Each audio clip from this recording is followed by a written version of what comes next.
मी तुम्हाला इंदोरी पोह्यांची रेसिपी दाखवली होती आणि तुम्ही सगळ्यांनी कॉमेंट्समध्ये मला विचारलं होतं की जिरावन मसाला कसा करायचा ते आम्हाला दाखवा, आणि म्हणूनच आज मी तुम्हाला जिरावन मसाल्याची रेसिपी दाखवणार आहे। त्याचबरोबर हा जिरावन मसाला आणखी कशावर वापरता येईल ते सुद्धा सांगणार आहे। त्यासाठी आपल्याला थोडे खडे मसाले भाजून घ्यायचे। इथे 2 टेबलस्पून धणे घेतलेले आहेत, 2 टेबलस्पून बडीशोप, 2 टेबलस्पून जिरे, 4 तमालपत्र। आता हे सगळे आपल्याला मीडियम गॅसवर छान भाजून घ्यायचे, खूप लाल करायचं नाहीये। अगदी 1 मिनिटभर हे भाजून घेतल्यानंतर ह्याच्यात आपल्याला एक एक करून खडे मसाले घालायचे। इथे 8 ते 10 लवंगा घेतलेल्या आहेत, 4 हिरव्या वेलच्या, जावित्रीचे 2 तुकडे घेतलेले आहेत, त्यानंतर 2 मोठ्या वेलच्या, 2 इंच दालचिनीचे तुकडे आणि 10-12 काळी मिरी। आपल्याला बारीक गॅसवर अगदी 2 ते 3 मिनिटं भाजून घ्यायचे। आता हे जे जायफळ आहे ते ह्यात किसून घालायचे। पुन्हा अगदी अर्धा मिनिट आपल्याला हे भाजायचे आणि त्यानंतर गॅस बंद करायचा।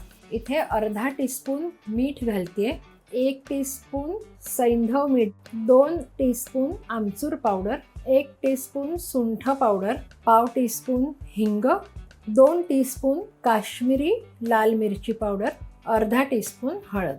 आता हे सगळं आपल्याला ह्या गरम मसाल्याबरोबरच थोडंसं मिक्स करून घ्यायचं आहे। इथे ह्या मसाल्यातही जर काही मॉइश्चर असेल तर ते निघून जाईल। आपले हे मसाले भाजून झालेले आहेत, आता ते पूर्ण थंड करून घ्यायचे आणि मिक्सरला बारीक वाटून घ्यायचे।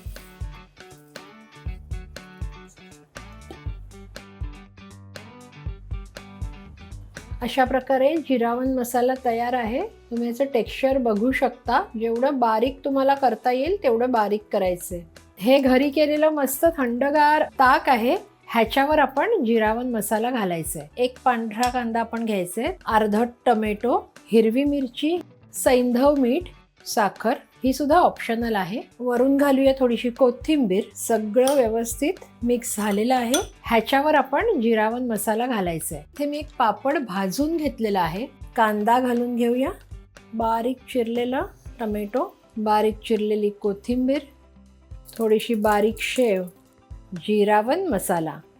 आता इथे एक पॅन ठेवलेला आहे मी गॅसवर, 1 चमचा तूप घालून घेतलंय, उकडलेल्या रताळ्यांचे काप ह्याच्यावर ठेवते, थोडंसं मीठ, थोडी काळी मिरी पावडर। ही रताळी अशी छान खमंग भाजली गेलेली आहेत, आता ती काढून घेऊया। आता ह्याच्यावर घालूया जिरावन मसाला। इथे एक ब्रेडचा स्लाइस घेतलेला आहे, त्याला असं मस्त बटर लावून घ्यायचं आणि आता ह्याच्यावर जिरावन मसाला घालून तुम्ही हे नक्की टेस्ट करून बघा, खूपच अप्रतिम अशी याची टेस्ट लागते।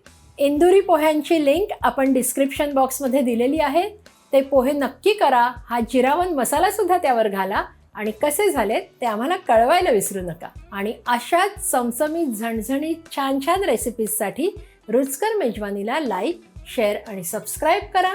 आपण पुन्हा भेटणार आहोत पुढच्या भागात।